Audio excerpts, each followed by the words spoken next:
Why is everything so weird now? You're looking very cozy over there today. I've been told several times today I look like a cholo.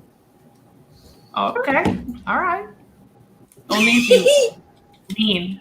You gotta lean like a cholo. Well, and also the car I'm driving now around Racine, I'm getting head nods from people.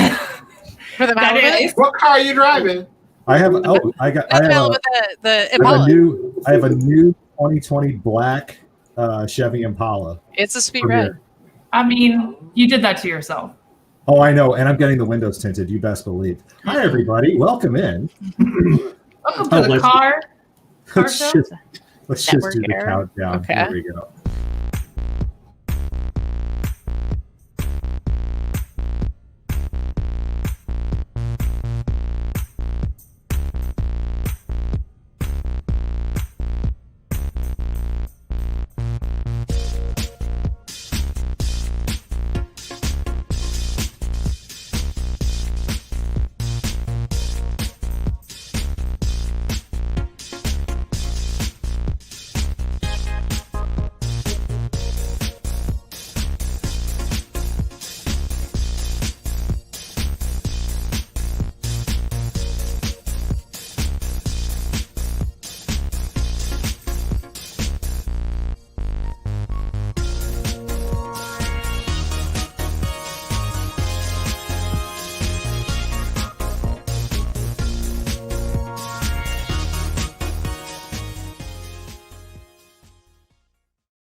Welcome in, everybody. Hello. And it is the dawn of a new era. It is Thursday night. For those of you who don't remember what day of the week it is, we are seeing the island off in the distance as COVID vaccines are going out, and yet things are still goofy. Hi. How are you all? Hello. Hi. Hello. Things are Hello. My name is James O'Hagan. I am the host of the Academy of Esports podcast and director of digital virtual learning for the Racine Unified School District. And to my left is... My name is Angelique Giannis. I am an English teacher in San Diego, California, high school English teacher, and I run our gaming and esports programs. I'm also a NASEP Scholastic Mentor. And to her left, we have... I'm Carrie Linden, the Chuck Muju on Twitter. I am the communication specialist for Liminal Esports and Snowbright Studios. And over on the other down bottom left right corner to you all, but left corner to me is stage left, bottom front. Yes. So is that me? That's you, yes. Yeah. Okay, hi, I'm AJ. I'm the esports coach at Park University. And then I'm going to just do this real quick. We're going to drop. And we'll get Sam, so she's right with Angelique, because I know the two of them like to be near each other. Sam, go ahead and introduce yourself. Hi, my name is Samantha Anton. I wasn't listening to the stream right before joining in. I might have gotten bamboozled by Jarrell, who I just finished a meeting with. Oh my God. Jarrell, I genuinely thought that because I just told Jarrell, like, I want to join the stream, but I always like get a little scared. And he's like, no, let's just go right now. And so I thought that this was his way of getting me to do it. Like, you know, when you say you're going to jump in the pool, but he jumped in with you. Come on. Well, Sam, you've now become center square, so that becomes a high profile, you know, the pressure. You're supposed to be the funny person on Hollywood Squares. On the squares. I was going to say, I feel like we're Brady Bunching it. Right? Why don't we just do that? Anton, and I work for NASEP. Right now, I'm focusing on our Minecraft programs, and we just launched our Rube Goldberg Big Build Challenge, and we have some cool things coming out around agriculture in a few weeks. So I'm really excited. Fancy. All right. I love the agriculture side as a person who went to Purdue University, which is a school. It's like Davis. It's just farms and corn and everything else. So why don't we go down below Sam, since Jarrell popped in late. Go ahead, Jarrell. Yeah. Hey, everyone. Jarrell Batak, Esports Scholastic Instructional Coach for NASEF out of the Orange County Department of Education. Yeah, fellows is what I do. Support these amazing educators and really implementing some amazing stuff. So just here to be present with them all. And underneath me, but not underneath me, is my friend. He is the Reverend. He is My man. We need like 2 more people for it to be a Brady Bunch. This is kind of a multicultural Brady Bunch we got going on over Yeah, here. it really is. I love it. The Rainbow Coalition Brady Bunch. Hey, y'all. So I am Bradford on Like you. Twitter.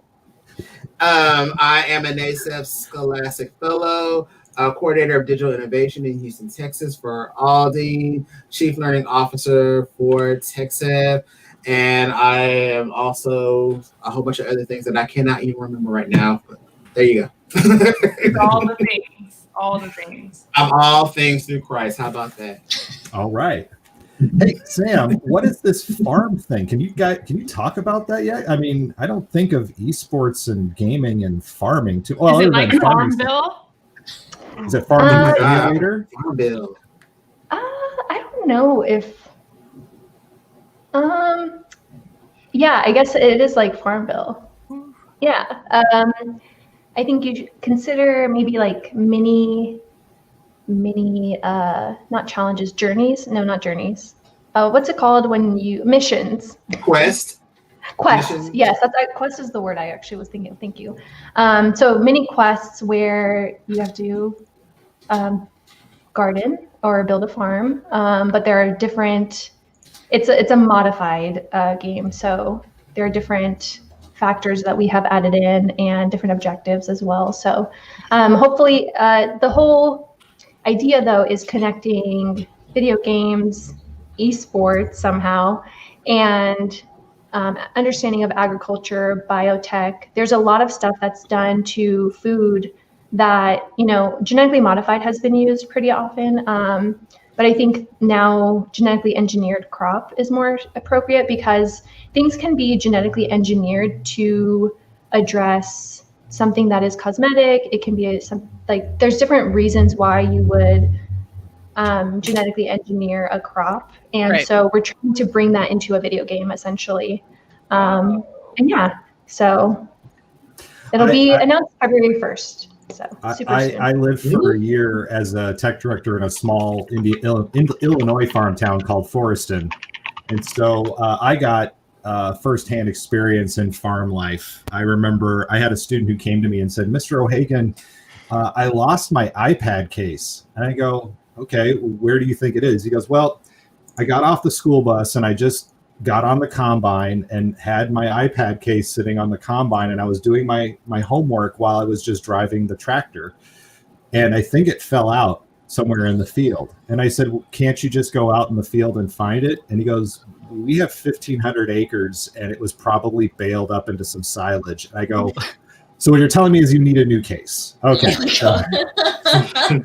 learn a lot about farming, living in a farm community. Let me tell you something. I learned, like, for example, when things freeze, that's great because it breaks up the land and all that other stuff. And I also used to go to a place called the Slurp and Burp, which was across the street from a cow pen. Yeah, you learn a lot of. I feel like we need to please bring Tyler into that conversation because I feel like Tyler can really drop some farming knowledge. Oh, Tyler, yes, our librarian friend Yes. from rural, is it Iowa. Iowa, yes. Mm-hmm. So, well, that sounds really interesting, Sam. Yeah, I'm really super excited.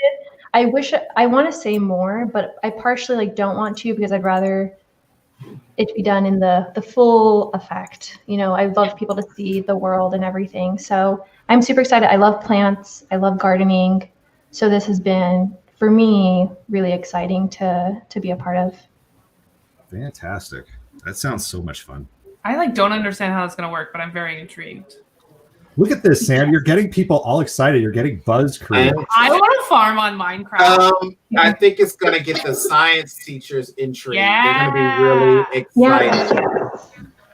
They're going to be. And This is I'm going to hoping be. that I'm hoping that science teachers will be interested in using it as extra credit opportunities for their students. So environmental science, like APES, Yep. I think it's still called APES.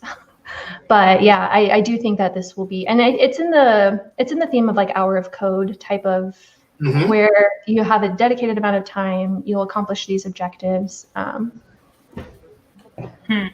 of things to look forward to these days. And here's Carrie with her chickens, in her Yeah. yard. In her yard. All right. Well, fantastic. That sounds really exciting. Now, I wanted to present something to the group because there are colleagues of ours, we shall just say, who are a little bit those of us who are in the classroom right now, we're all overwhelmed. And I know that Mike Dolly, who's very active right now in chat, he's not only overwhelmed as a teacher, but he's also putting together basically the entire state tournament this weekend for Wisconsin, and he's done a heck of a job with that. But there comes a time when our passions for esports need support. And how do we ask for help? And how do we get people to understand that esports is not just this thing that's just on a computer and we just throw it on there and everything's cool, but we need actual people to help run the whole thing? And so I think that's a real big conversation that a lot of people don't even start to think about. Am I sounding off base or what? I see Jarrell shaking his head. I see Sam nodding. I see Brett. So let's start with the conversation. Let's just say I'm a college or a high school coach. I've been doing it for no money for 3 years. It's growing. It's blowing up. How do I start to ask for help? I will tell you this. Funny that you came up with had this conversation, because I wish my friend Eric was listening to this, because we just had a conversation yesterday about looking at things from a project management perspective. So the first thing you have to ask is, what is your need? Why do you want to do this? Who's going to do this?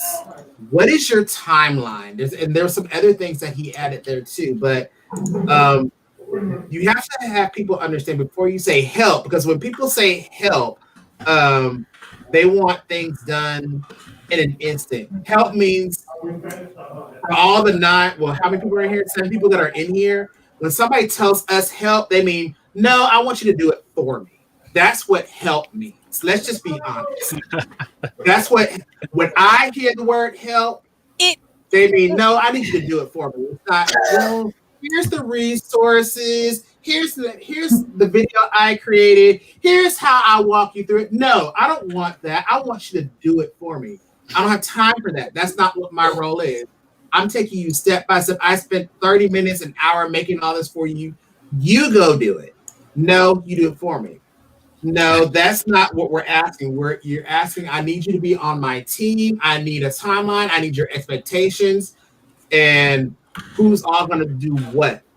But that's not the reality. What they want. They want you to do it for them. So when you're asking, the person when they ask for help is asking for people to do things for them.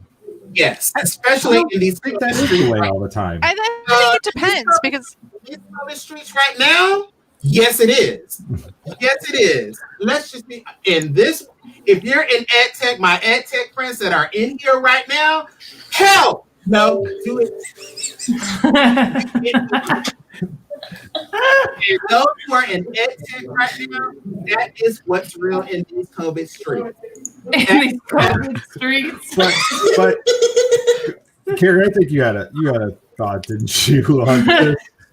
I mean, all I right, think Kevin rant, so I'm gonna rant. Kevin's not even here for the rant. Yeah, Kevin missed out.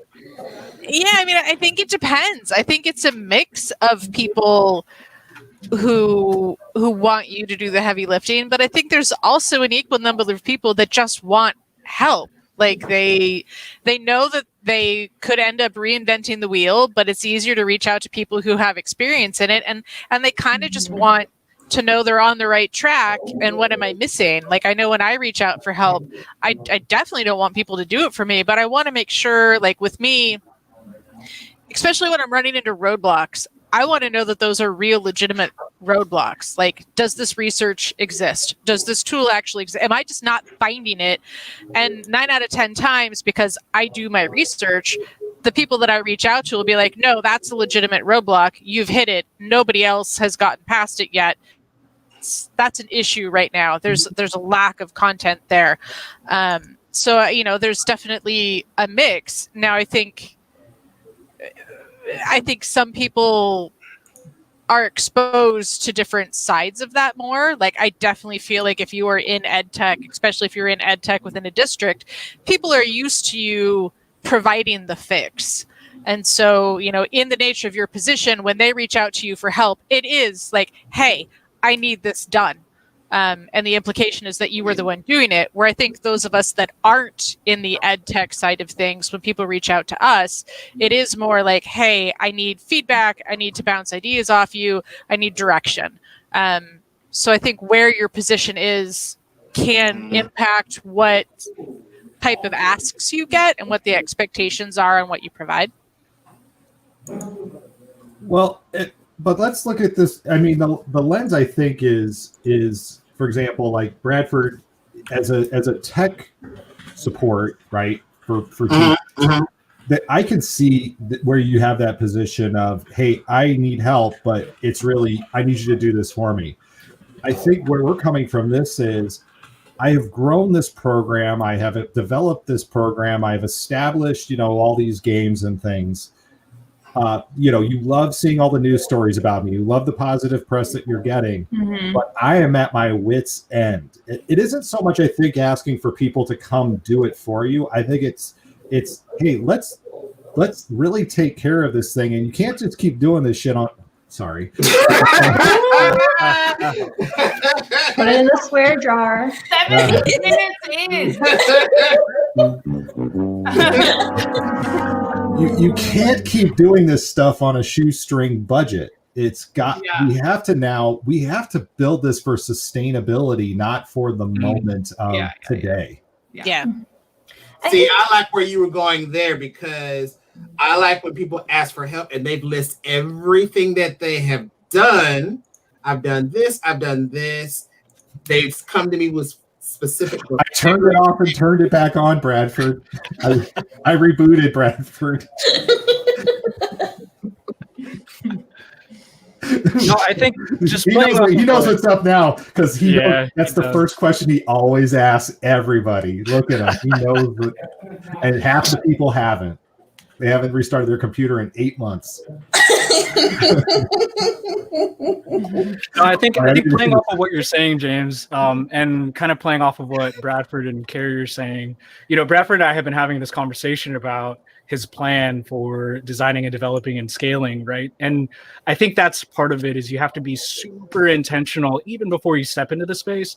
What does your roadmap look like? Like, how are you going to involve others, right? I think, when I think about the fellows program, when I think about expanding, I know I'm one person, and if I continue to expand, I can't be the only person that runs that, and I think naturally within your communities, you'll identify those leaders and build relationships with those leaders that are willing to take this on.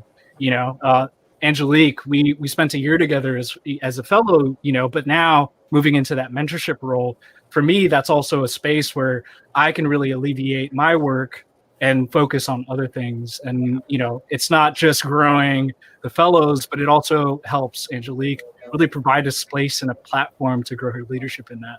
So just thinking through, I think sustainability is important. And I think having a proper roadmap is really what's going to get you to that point.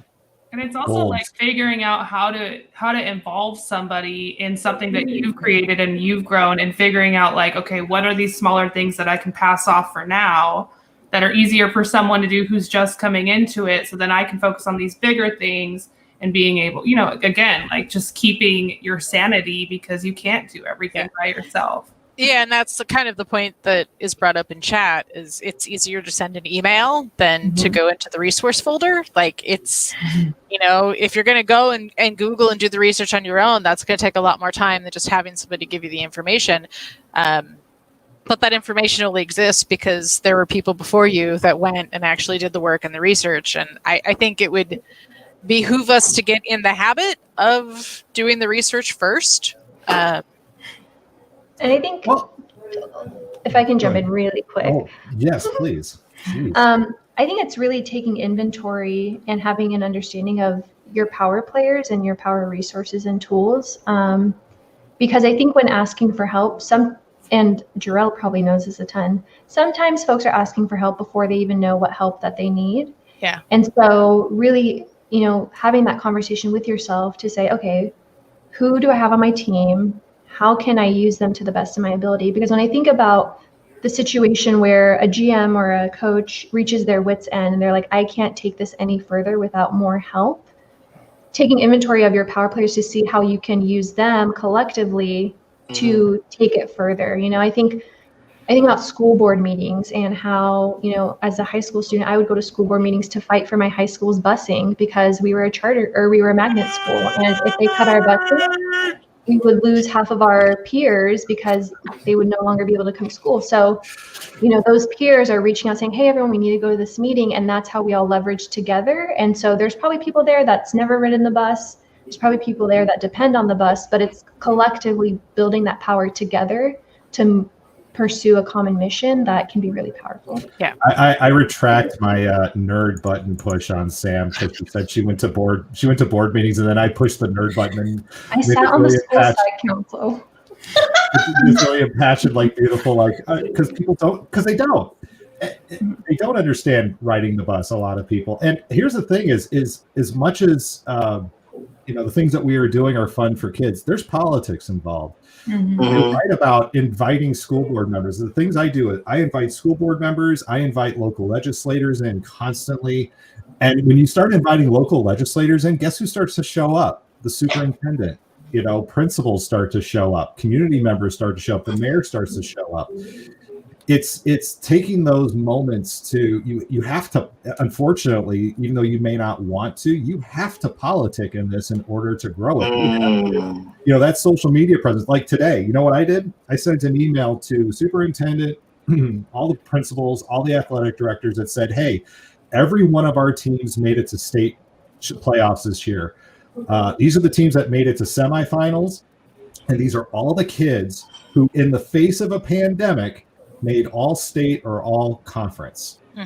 And that's something that, because our athletic programs have not been operating, I was able to dunk on all the athletic directors during the pandemic. And it's those little things like that. But here's something I think that I also heard was, going to the resource folder.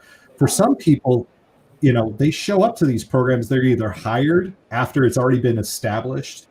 They weren't able to grow it themselves, and they're stepping into a culture that maybe they didn't, they weren't part of building. Right. So the thing I heard too, and Jarrell was kind of getting at it, I heard we need to have goals. And you can't just have a program and just say, here it is, it's beautiful, right? You gotta have those goals. Even the top, let's just take sports, football, right? D1 football. You have things like, hey, you got to win a national championship. Hey, you got to recruit this many kids in state. Hey, you got to recruit this many kids out of state. You got to have this GPA. You got all these things you can point to. And as you start to have successes, then you can start saying, now, if we want to take it to the next level, here's the things that I need to take it to the next level. Or you're starting to tap into the kids who are already part of your program and saying, let's give you internship roles. Let's give you leadership roles. Those are opportunities as well, too. I think it should also be part of onboarding. I feel like we've lost the art of onboarding employees. So you bring somebody new on and you get limited training. I think running through the asset list is key. This is where we keep all the information. These are our goals. This is where all the resources are. Especially if you're in a big organization that has a lot of shared files. If somebody's not maintaining those and keeping everything organized and making sure everything's up to date, you might know that a piece of information is somewhere, but being able to find it and get to it quickly, if you haven't been walked through how everything's kept, can be a nightmare. This was a question that was dropped in from LinkedIn. How do you go about connecting goals from the league? I'm guessing league maybe from esports and gaming play to educational goals. See, and that for me, it goes back to the reasons why we have our esports program. It's developed around diversifying Education. opportunity for student participation, redefining athletic culture, promoting good mental and physical health, honoring the importance of play, and connecting those collegiate and career pathways. Yeah, That's something we've said from day one. This is what our program is going to do. Then I think if you're an education program, those educational goals are the ones that are your top priority. Like, if the league that you're in has goals, I mean, it should be getting trumped by the educational goals of your program. Let's not use that word anymore. I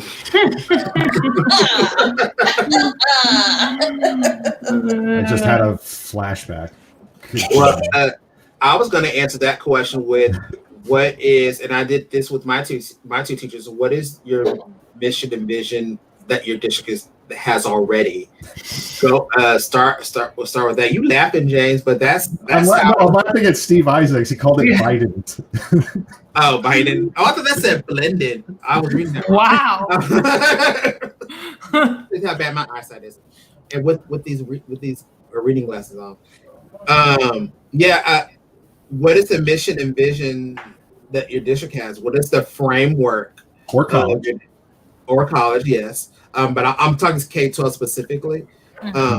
What is the framework? Like for mine, our focus is literacy. And I can't spat off our mission and vision. I don't have it by memory, but I go with that concept first, and then I build it around there. I look at what our major contents are doing. Okay, so what's the focus in math right now? What's the focus in science right now? What's the focus in ELA? And I try to align it with that so it can closely fit to the program. And Sam, you just now talked about what you're about to do with Minecraft and how that can fit with how it can fit with farming, and how we're thinking, how is that going to relate to esports? We don't know yet, but we know that Minecraft is going to engage our students, and we're talking farming. We know that some kids are going to like that, and how that is going to relate to science. So that's going to fit right in somehow. We just got to figure out how that's going to connect with the competitive side of it. And then there you go. So we already got 2 or 3 things right off the gate. How is that going to align with your mission and vision and the framework that your district is setting for that particular year? It's not, that's easier said than done the way I said it, but you have to sit and study it. And that's the part that a lot of people don't want to do. As Sam and Jarrell will attest, I am a mission and vision junkie, and I will hold people's feet to the fire about, even uncomfortably in some meetings, to the fire about that question. So, yeah, it is super important. Again, if you just have a program with no mission or vision, even if you don't have like pillars or goals, if you don't have a program that has a mission and a vision, then what are you doing? Yeah, I mean, that goes back to intention, right? Like having strong intention. That's like, that changes the game everywhere, no matter where you're at. As long as intention is there, that really plays it and allows it to be successful. And when you're thinking about, if you have loose goals or no goals, like, how do you measure success? Right. Are you really only relying on your emotions of what success is, or do you have a clear idea on, we did our job as best as we could, and this is what we accomplished? You need to have metrics, and you can't have metrics if you don't have clear goals. And I think that's one of the things that gets misunderstood about esports and education, is that focus is different. Like, it's different because it is tied into standards. It's tied into different learning goals that are based off of K-12 and even collegiate goals. Like, it's not, that competitive aspect, that league aspect isn't what drives. It isn't what drives the programs. The thing that I love, and I'm going to drop the link in right meow, is the Uni Esports group has for those of you who don't know where the heck to start, Like how do you start to evaluate or measure? Oh God, I said measure like an Indiana person. Measure. How do you measure?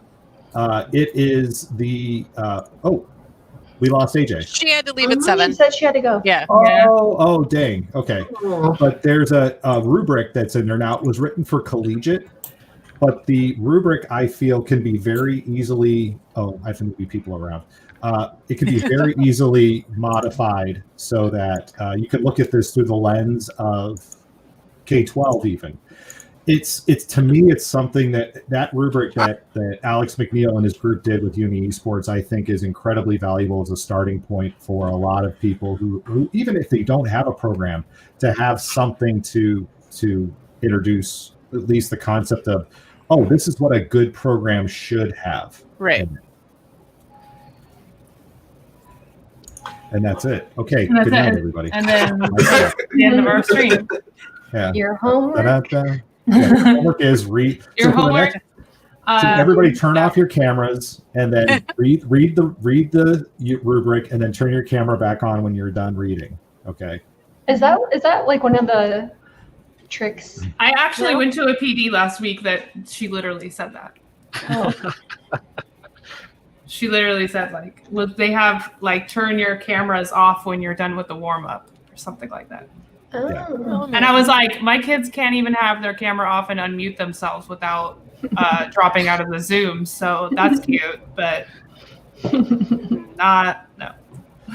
So yeah, have goals, have a way to measure, and that to me is, I mean, that's how I keep telling people, I started with a small grant with the Racine Unified School District, and I had to prove it over years. There's a lot of people who are skipping, I think, a lot of steps. There's not a lot of proof. You know, I always cringe a little when people say proof of concept. It just makes you go like, oh, that's just or pilot. I mean, a lot of people are rushing to implement. I mean, we've seen this. We've been watching this for 2 years. A lot of people rushing to implement. And then I think the other thing that's happening is people aren't taking that close of year to then go in and take apart the program and actually look at their metrics and see if they've achieved any of those goals. Like if you're not assessing if your program's actually meeting those goals, then even then you're not doing the work. Like you've got to have them, you've got to be assessing, you've got to be reiterating. Like that's a process that has to happen ongoing, through sort of annual, an annual process. And if you're not doing it, you're not doing all the work that needs to be done.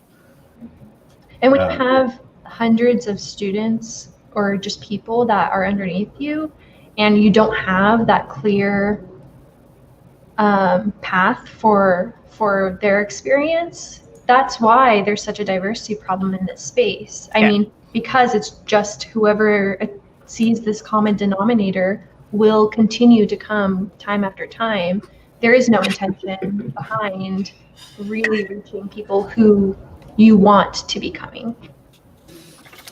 Yeah, I mean, so speaking, and it's kind of plugging the fellows program here a little bit, but part of the design of this program is really, I hope that the fellows really take some time in planning. Like the first quarter, we spend the first quarter coming up with a robust implementation plan. And then from there, the second quarter is really looking at how is it going to effectively be implemented in the classroom specifically. So coming up with a robust lesson plan. And then take that even further. What's your capstone? Like, how are you going to take this and bring it out into the community? And how are you going to connect with all of your stakeholders and partners in order for your plan to be successful? So, I mean, we only have an academic year to pull it off, but you have to be very intentional in the beginning of the year and then slowly take the steps to iterate and work towards it. And it's never going to be perfect, right? Because you're always going to have to pivot, especially right now. Mm-hmm. I'm seeing all of the educators pivoting. It's like they came up with this cool plan, but then now they're having to pivot really quickly with everything that's going on. So we need the Ross from Friends pivot. You know what I'm talking about? Or they're not even pivoting. It's not even pivoting anymore. But it's attrition. There's been so many people who have started this year and just quit. Yeah. It's not even a pivot. They didn't know what they were getting into. They didn't. Yeah.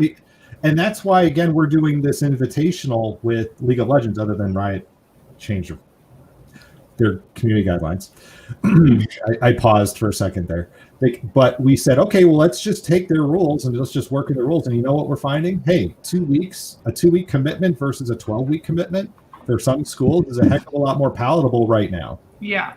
Especially when we 100%. have some awesome, oh my God, our pricing is so good. Dr. Katrina Atkins really came through for me. Oh my gosh, the price, we're going to have chairs and monitors and everything. You keep throwing these chairs in our face, and we need chairs. So I still have my crappy chair. yeah, that's me right. too. Same. I have my IKEA one. I have mine's like a little sad stool We're waiting. from my classroom. Jarrell just floats. Yeah. This is a floating head. Yeah.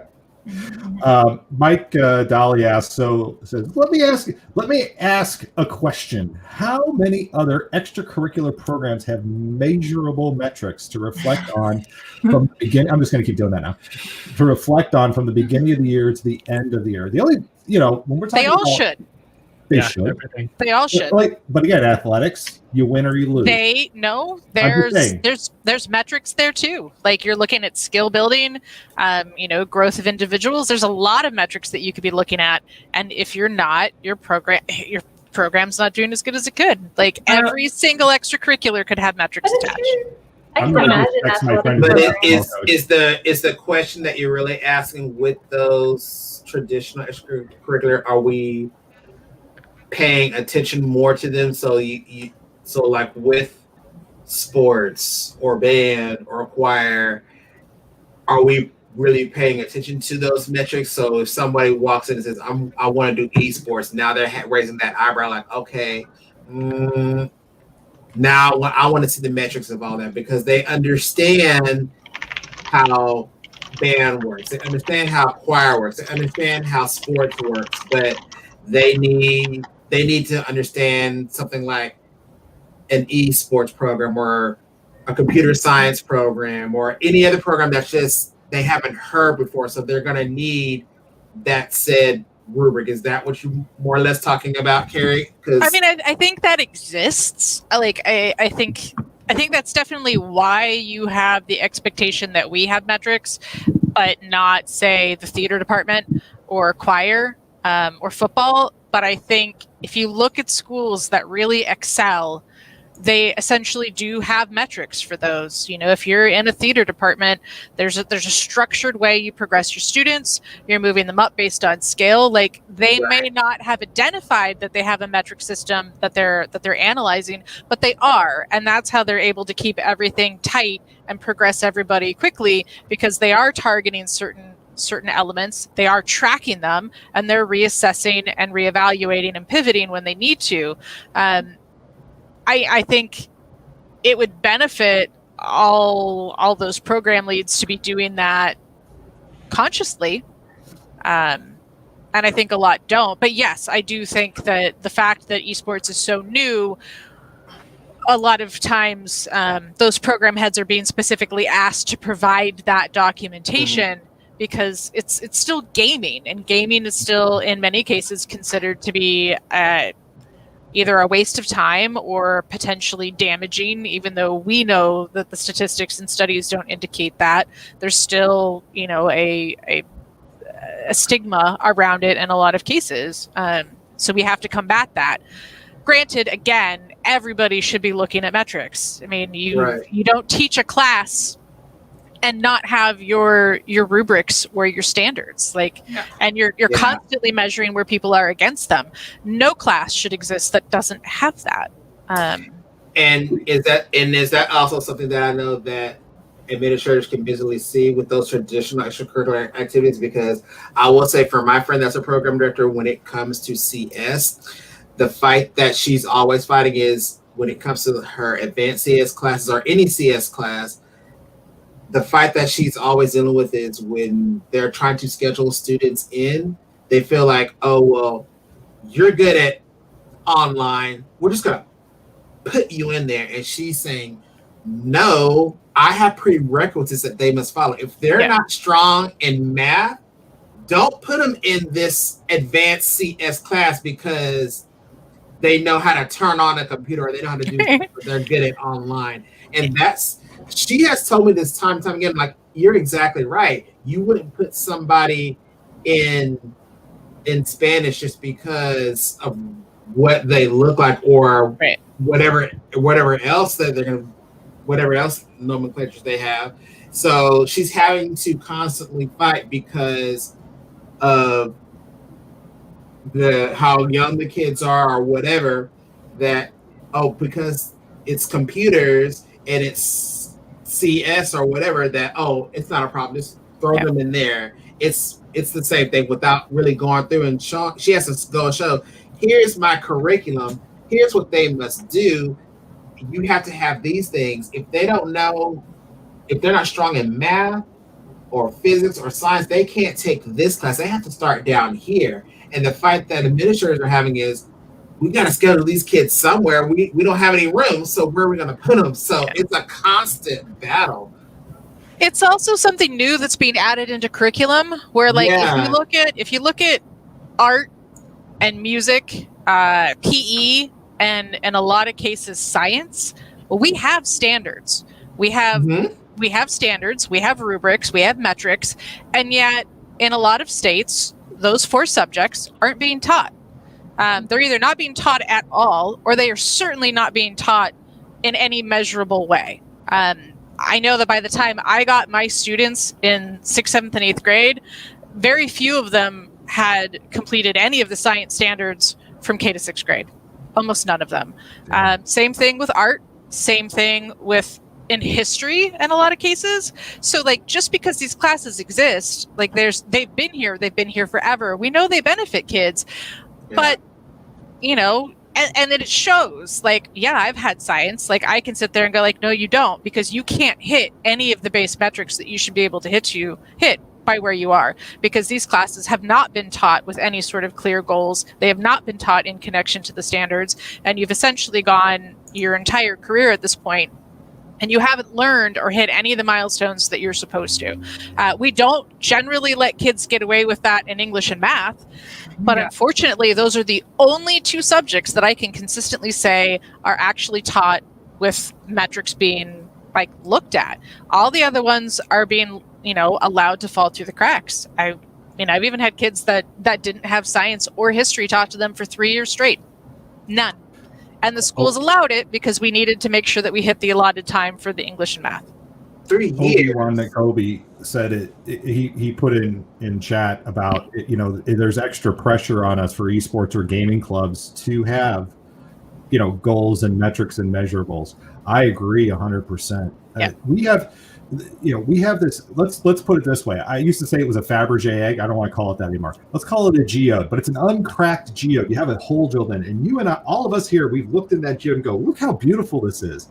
Everybody else just goes, what an ugly ass rock.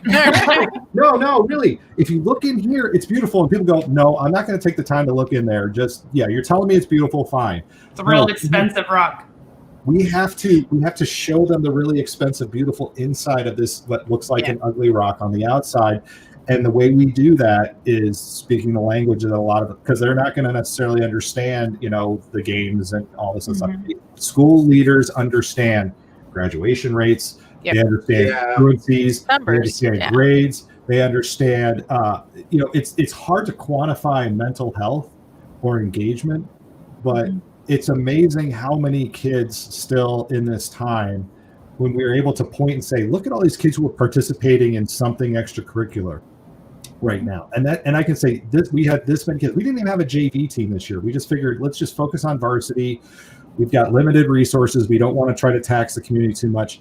And we still made it work in the face of a pandemic. And I hope that I can now have a little bit of cachet, if you will, where I can walk in and go, you know what, while everybody else was sitting around, we were still doing stuff. So I need some more money to make this work better next time. So and goal setting really allows you to like give yourself some grace.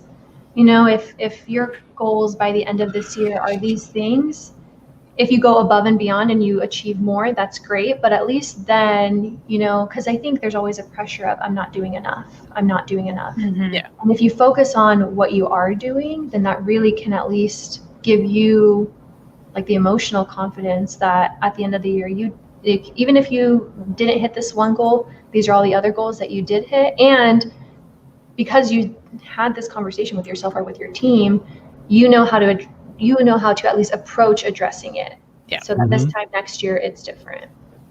Well, and when I have my boss sign off on my goals, for example, now that becomes the, hey, I need money for this. That becomes the, hey, you wanted me to promote this program. Guess what? I need $2,000 to run an ad campaign, or Right. I need to work with this person in communications department, or I need a Sam Anton to come over here and, do all these amazing things for me because she's all attention to detail and I'm just a big picture dude. So, that kind of stuff. So, yeah, it's so important. And again, I feel that there's a lot of people who've just been thrown to the wolves. Dolly just asked for help. Okay, Mike, shut up. There's been people who have just, again, been thrown to the wolves into these unwinnable situations because, again, schools and school leaders see esports as a big splashy thing, and they don't understand that when you get past all of it, the work is hard and it's draining, and you can't coach 4 different games at one time and be effective. Yeah. So, and no, I was not going to ask you to do that. So, anyway, guess what? That was a meaty little topic that we had there. Good God, it's almost time to go. I think it's a good topic though. I'm losing the person who I started my program with. He's moving to Arizona next year, and I'm like panicking because I'm like, I don't know how I'm gonna run all the stuff that I do by myself. Right. Like online, okay, because it's much smaller, but when we get back to school, I don't know what I'm gonna do. I just wanted to throw that up. So We're loved. It's so sad.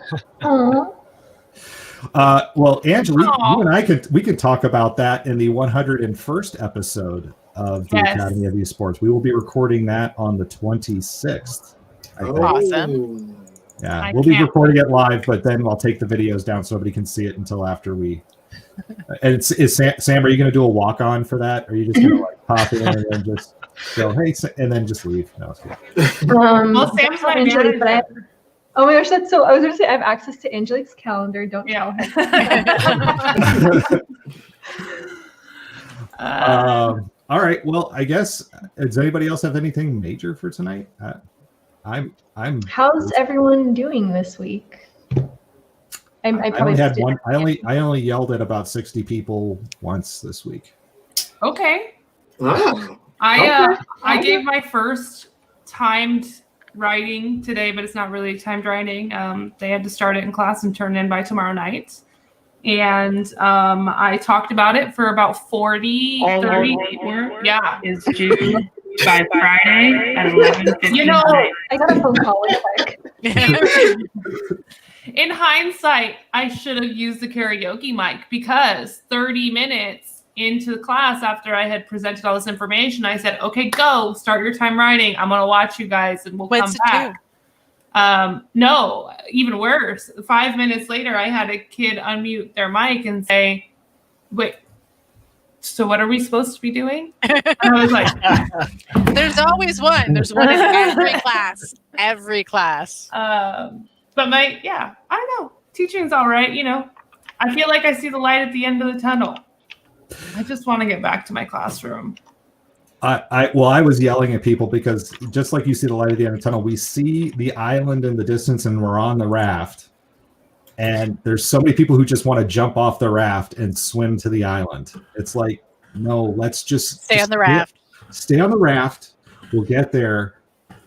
I'm getting very sick of the do it for the kids as being the catch-all excuse. Teachers need to put themselves and their professionalism at risk. Nope. Because we are supposed to sacrifice our bodies and ourselves for the kids. And that just, to me, yes, we do things for kids, but there is a point where we just cannot do anymore. Yeah. We have, and this right now is becoming a very dangerous time. Biden today said he wants to have half the schools buildings reopened. He said schools open. It's like, we've been open all year. I don't know what you're talking about as our buildings have been closed, but it's there's this dangerous, I think, subcurrent, because we don't know the long-term effects of COVID. There's a dangerous subcurrent starting to go through now of people who are going to say, you know what, screw it, let's just go back. And that to me is dangerous. Yeah, and there's some scary statistics that are coming out with people being rehospitalized and dying post-COVID of the damages that have been caused to their body from COVID. So they've come through COVID okay, but then they go in and they die of a stroke that essentially was COVID related 3 months later. So, I think we still need to keep in mind that avoiding getting it is still really key. I get frustrated because I know people who've got it and they're like, oh my gosh, I have these symptoms and it's 6 months later. I'm like, as someone who has lived my entire life with an autoimmune disorder, you do not want the side effects that come with this virus. You don't want it. You do not understand what living with this day in, day out for years is like. And if that's what we're dealing with, if we're dealing with long-term damage to your body, that's going to affect so many things that you do. And if you can avoid that, you need to. And then being aware that how you conduct yourself impacts the people that you are exposed to. So even if you're flippant about it, show some compassion for the people that you're around. I went through 2 weeks ago, so many people I knew contracted COVID, and they were getting it through, they were getting it through childcare situations. They were getting it through school. They were getting it through coworkers. They were getting it through exposure from people that were like, oh yeah, well, I just didn't tell you because the likelihood of me having actually been, gotten it from my exposure. No, if you know you've been exposed, you need to stay home. You need to isolate. You need to let everybody you've come into contact know. You need to be conscientious. It's more than just an individual. So yes, take care of the people that are on the raft with you. I call it the sniffles now. I call it the sniffles. What sniffles? Because, and I make people laugh and say, why you call that? Because that's how people are treating this now, even with or without the vaccine. You just got it. It's not a big deal. Where before, when it first happened, it was super serious, and now it's just like, oh, you got it, oh, okay. So when somebody gets us, so you got the sniff, you got the sniffles, and people get mad when I say because you're not treating it as if this is serious. So you got the sniffles. Well, and a ton of people are like, well, I've got it. It's just like the flu, guys. It's just like the flu. I'm like, if it was just like the flu, our hospitals would not be over capacity. Right. Ambulances would not be getting turned away. We would not be bringing in refrigeration trucks to deal with corpses. We would not be lifting EPA restrictions for cremations. That does not happen during a regular flu season. So no, this is not just like the flu. We lost 280,000 people, I think, during World War II in 4 years. And in 1 year, we've lost over 400,000. And one of them is my stepdad. And my mother got to say goodbye to him from the courtyard behind glass. Didn't get to touch him, hug him, nothing. Yep. And if I get a little, how should we say? Spicy? Spicy. If I get a little emotional about my passion about the safety of others, there's very good reason, because I don't want anybody feeling like my mother or my family. My mother, it's wild, that and just the ableism that it has exposed. It is some privilege. It's pretty wild. It's a little infuriating. And again, looking at this through the lens of economics in the community in which I live, where we do have a lot more people who are more hourly wage than salaried. Can you take 2 weeks off on an hourly wage? Probably not. So yeah, there's. I appreciate, and I said it very clearly at this meeting that I yelled at people. I said, "You give me the shot, I'll be back in the building. Give me the shot. I'll be happy to be back in the building. Give me the shot." This thing we're in right now. Go ahead. Sorry. I keep checking to see when my parents will be able to get the vaccine, because I just, anyone who's lost someone because of COVID, all I can think about is that did not need to happen. Like, that person did not need to pass away. And, you know, I know that we have a new administration and everything.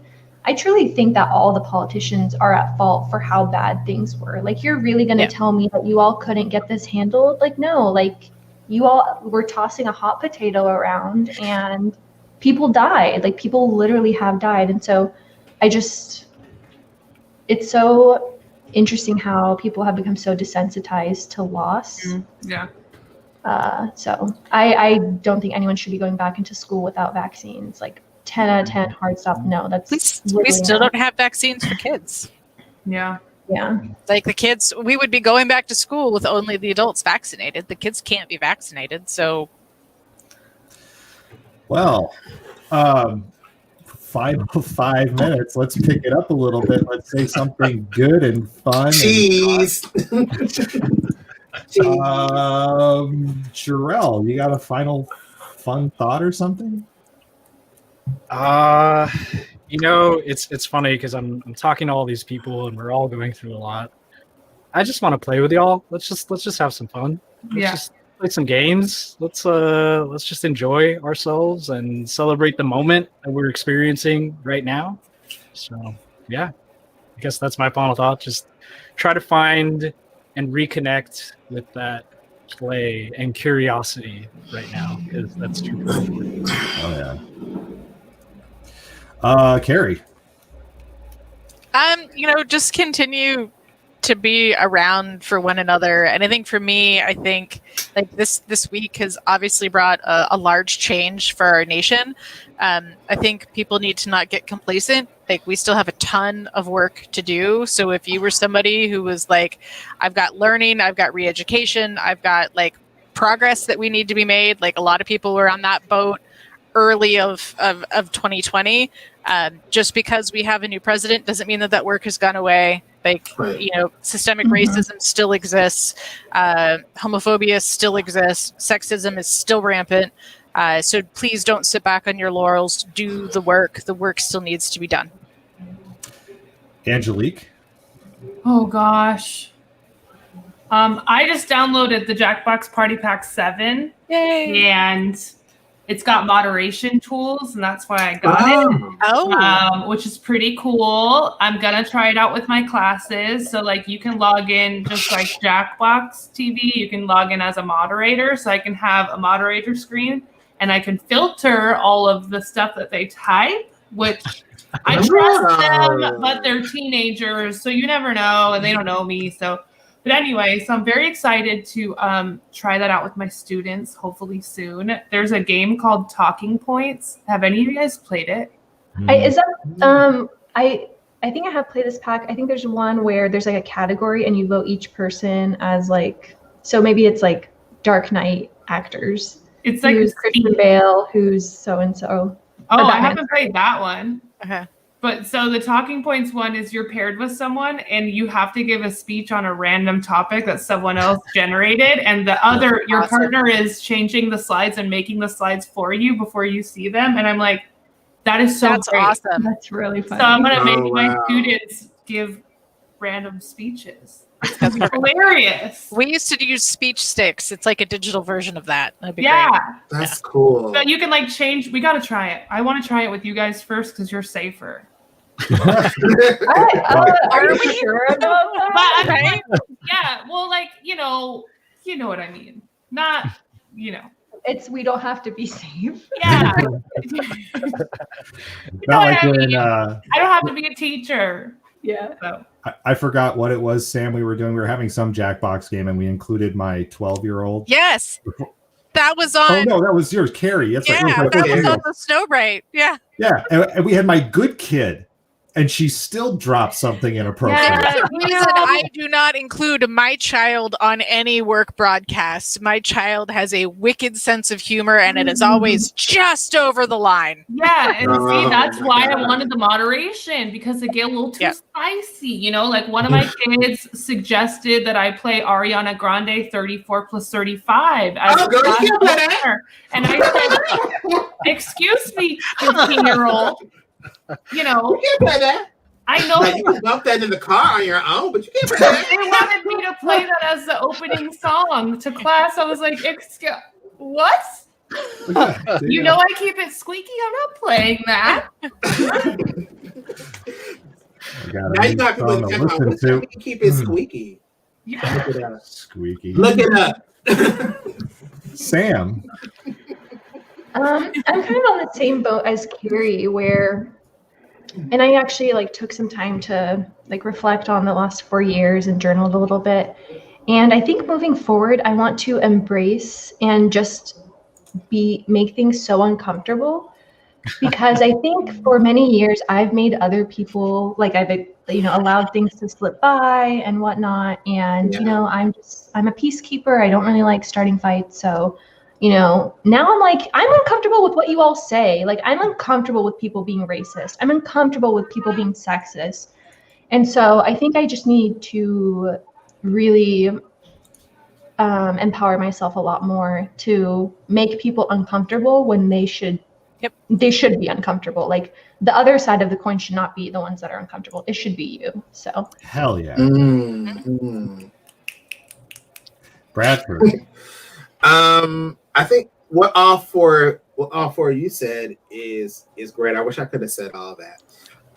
But I will say that actually this chat was actually very valid for me for what I need to do. And Jarrell knows exactly what I'm talking about. I didn't know actually we were going to be talking about this, because I probably need to clip a lot of this stuff and put it for what I need to be talking about next Tuesday. And James, thank you for the resources, because I actually and you didn't even have to ask for it. Look at that. You didn't have to ask for help. Professional development, so I need a certificate. But no, I think this is all about. It's time to focus. So Angelique, you can play focus. Y'all can do focus. I can play I don't know. I gotta look up the lyrics. I feel like maybe. Yeah, you gotta look up that one. Yeah, the clean version. Side to Side really came out from left field for me. I didn't know. No, but this one, after all that's been said and done, it's just time to refocus on curriculum, your classroom management, family, whatever it is that you want to focus on. Focus on that, and focus on one thing at a time from start to finish. And you don't have to do it all in 1 year. I know that's what Jarrell and I were talking about last night. It all doesn't have to happen in 1 year. Take one thing and work the hell out of that, and then focus on something else. And my final thought, I'm just going to drop a link to a song that's just been rattling in my brain for the last couple of weeks. It's wow, spicy. Yeah. It is a RAC song called Let Go. The lead singer from Block Party sings on it. And the video, oddly, it was made 7 years ago. I saw the video for the first time a few weeks ago, and the girl in it is wearing a mask. And it was just like the most natural thing. I'm like, oh, look, she's wearing a mask. Oh, look at that. Did this video just come out? And it's like, no, this is 7 years ago, which I guess looked really weird when she was wearing it in the video. But the video is really... And I kept looking at the video going, is this Keira Knightley? Is this Keira Knightley? And I was obsessing over who it was, and it's not Keira Knightley. No, it's not. But it looks just like her. No, it does not. I thought it did. No, wait, yeah, but that's one of my girls, so no. Carrie's like, don't do that to her. No. All right. If no other questions, everybody have a great night tonight. And we will be back here again next week. Oh, but not me. Sad. No. Not Angela. Without me. You'll be hanging out with like one or two families. Yeah. Or we're going to take the stream and we're going to put it in Angelique's open house. We're just going to bomb her open house. All right, everybody. Have a good night. Take care.